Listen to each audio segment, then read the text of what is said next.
que existe essa pressão tão grande para que a taxa de juros caia, nem que seja na marra? Porque o estímulo econômico vai ter que vir Sim. novamente via consumo.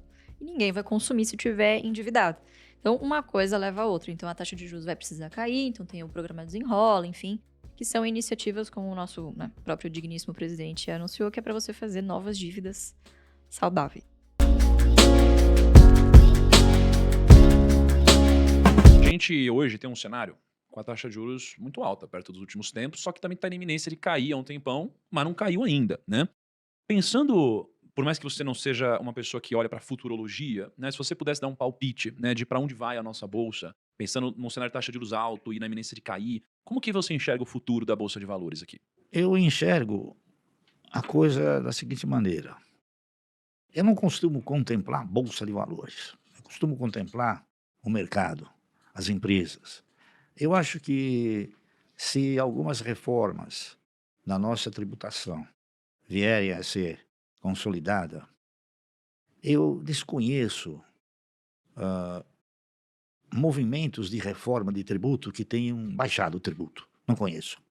Cada vez que se fala em mexer em tributo é para aumentar. Uhum. Então, me parece que isso também, esse tributo que está em análise, já prestes a ser aprovado pelo Senado, ele vai também revelar, tá certo? O que o cidadão paga, o que a empresa paga.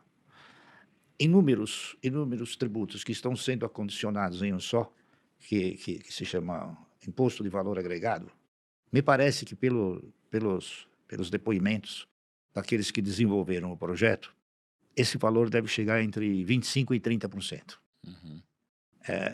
O país que mais tributa, se a memória não me trair, é a Noruega. Noruega, Dinamarca, não é isso? Que é em torno de 22, 23. É possível que o nosso seja 28. Então Caramba. agora vai ficar evidenciado que nós, não de uma forma só, mas distribuído em inúmeros tributos, nós pagávamos mais. Então, o que acontece? O país, ele só consegue, eu não digo o Brasil, mas um país, ele só consegue desenvolver uma economia se houver investimento. Se não houver investimento, não adianta, porque não adianta os governos desejarem distribuir riqueza se eles não conseguem gerar a riqueza. Está entendendo? Então, ninguém vai se atrever a tentar montar investimentos aqui, empresas aqui, se ele não conseguir desenvolver um produto que tenha preço competitivo. Tá certo? Então vai ser muito difícil arrumar emprego, como o governo pretende. Aliás, eu diria o seguinte: há pouco tempo atrás, o governo que fala em arrumar emprego andou penalizando a fábrica da Taurus, né? Por causa de arma, etc. E saíram 400, 500, 600 empregados foram demitidos, né? Então há uma diferença entre o que se fala e o que se faz, Sim. tá certo? Então, esse tributo que vem por aí precisa ser avaliado com muita assim prudência, né? Porque a sensação que fica é que provavelmente, talvez, ao invés de nós cativarmos mais investimentos para o país, nós vamos acabar fazendo com que saiam. Mas Essa é a agora, minha visão. Então, entendo. o dividendo, ele resulta do quê? Ele resulta de uma atividade econômica, está correto? Existem empresas, até vou dar um exemplo. Por exemplo, a Taurus, ela produz em real e vende em dólar. Então, ela tem, assim, uma possibilidade muito boa, né, de gerar bons resultados para distribuir para os seus acionistas. E outras também que fazem dessa maneira. A Klabin é uma delas, né?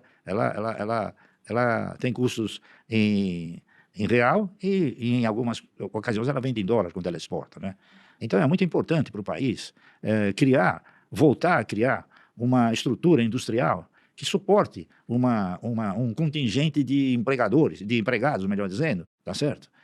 Que possa sustentar esse país. Senão, esse país aqui vai virar um país que não vai ter trabalho para ninguém. É. Tá correto? Não vai ter Uhum. trabalho para ninguém. O que nos leva de volta à discussão que você trouxe aqui no início de taxa de juros. Quer dizer, por que existe essa pressão tão grande para que a taxa de juros caia, nem que seja na marra? Porque o estímulo econômico vai ter que vir Sim. novamente via consumo. E ninguém vai consumir se tiver endividado. Então, uma coisa leva a outra. Então, a taxa de juros vai precisar cair, então tem o programa Desenrola, enfim, que são iniciativas como o nosso próprio digníssimo presidente anunciou, que é para você fazer novas dívidas saudáveis, né? Então, Uhum. quer Mas dizer, eu não de acho novo, é um que- crescimento que não é perene, porque não é investimento. Né? Então, Eu não acho que é complicado. somente a taxa de juros. Eu acho que o nosso país ele alcançou um estágio que é um estágio muito importante de ser debatido. Né? Vejam, senhores, cada vez que tem que se reajustar uma remuneração para as massas, é 2%. Cada vez que você vai reajustar uma remuneração para aqueles que não geram riqueza, é 50%. Está entendendo? Um deputado, ele não gera riqueza. Ele não trabalha que nem um operário. Por que ele ganha tudo aquilo e o operário ganha tão pouco? Essa distância de geração de renda é muito importante. Então, nós temos que rever isso aí. Nós temos uma população que ganha pouco. O consumo tem que ter o quê? O cidadão, para consumir, ele tem que ter renda. Se ele não tiver renda, não há consumo. Se não houver consumo, não há produção, a menos que você exporte. Está entendendo? Então, a questão da renda no país tem que ser revista com muita urgência. Está correto? O cidadão... E, ademais, tem o seguinte, o beneplácito que se oferece a título de benefício é menos do que um salário. Quer dizer, quando você oferece um Bolsa Família, você está dando o quê? Você está dando um instrumento de fome. Você está dando o camarada não vai conseguir, de maneira nenhuma, viver com aquilo lá. A menos que haja um crescimento. Então, veja bem, se você for fazer uma análise muito criteriosa, quem gera renda nesse país ganha mal, muito mal. Então, ele não pode consumir. Se ele não consome, não há produção, tá certo? Então, você tem que olhar o quê? Você tem que olhar para uma estrutura industrial que exporte. Agora, uma estrutura industrial que exporte tem que ter o quê? Preço competitivo. E nós não temos esse preço competitivo. Então, a economia está, como se diz na gíria, numa sinuca de bico, tá entendendo? O que se fala é diferente do que se faz. Sim. Essa que é a minha opinião. Os governos deveriam fazer mais. Ao invés de tentar aumentar tributo, seria reduzir custos, tá certo? E isso me parece que vai ser muito difícil. E retornar para o cidadão, né? Que não acontece. Né, geralmente, tem muitas medidas que a gente ouve, às vezes, o governo anunciando, que parecem que são medidas boas para quem ganha menos. Mas, geralmente, a gente vê que os mais impactados no médio e longo prazo, geralmente, são essas mesmas pessoas Claro. que estão aplaudindo um movimento que, economicamente, às vezes, não faz sentido.